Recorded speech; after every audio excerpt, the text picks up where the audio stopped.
Breaking news. Oklahoma women's tennis player Anchisa Chanta, after one semester at Oklahoma, who has a UTR of 11.06 of Thailand, is not returning to Oklahoma and has decided to turn pro. The 19-year-old played at number 3 and 4 singles and number 3 doubles with the records of 22 and 2, 22 wins, 2 losses in singles, and 19 wins and 5 losses in doubles, and has a WTA rankings of 698 in singles and 1,065 in doubles. She was one of the reasons why Oklahoma won a record amount of wins last year. 32 wins, 3 losses, including the national championship loss to Texas. So that is some big news right there, because, you know, it's hard to replace somebody that good like that. And I get they have some players coming in via freshmen coming in, but it's not easy replacing somebody in the top 4 or 3 in the lineup. She was projected to be a number 2 singles during the NCAA tournament last year. She was. But she was not there. She was at the Southeastern Asian Games. Yeah, that's right. She was. So the question to me is, how much of a step back does Oklahoma women's tennis take? Because losing somebody like that is gonna have to take a hit. I know they for sure lose one other player that's decided to move on from the program. I know that.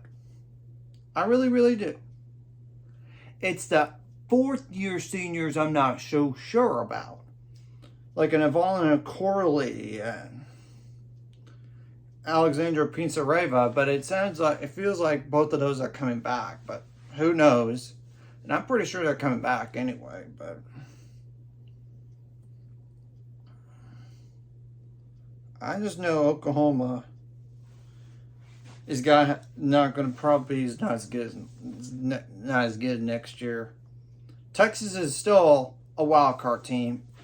They lost 4 players, but they also gained 4. And 2 of those transfers, one's a grad transfer, a 500-ish type player in singles. And yes, she was ranked, but 500 is 500. So that's another thing to keep in mind. And I'm looking real quick about tennis recruiting.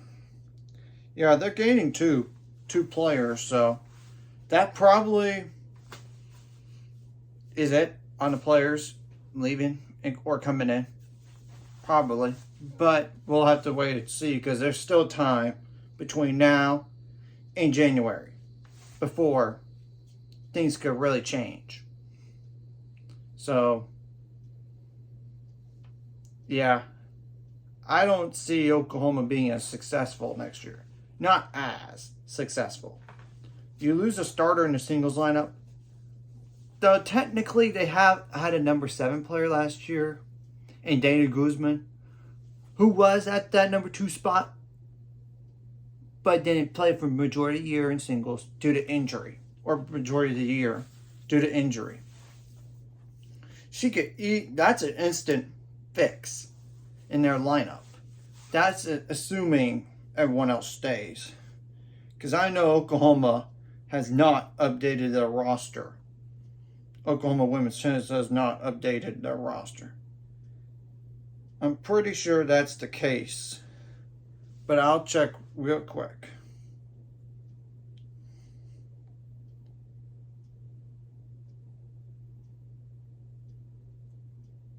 And this is per Parsa Nematami, or it's Parsa, and it's a reliable source in Parsa.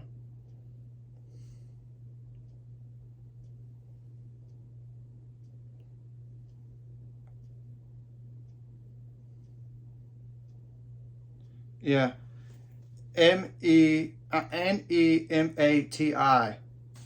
That's that's a reliable source. I tell you that much. Yeah, they have not updated the roster just yet. So, as we know, it is vital to have. They now have to replace one doubles team, besides one singles player in a singles lineup. So, we'll see what happens to Oklahoma and the Big 12 going into next year, and on a national scale as well. Anyways, if you like this content, hit the like and subscribe button. I'll see you guys later. I was going to 400 subscribers and more by the end of this year.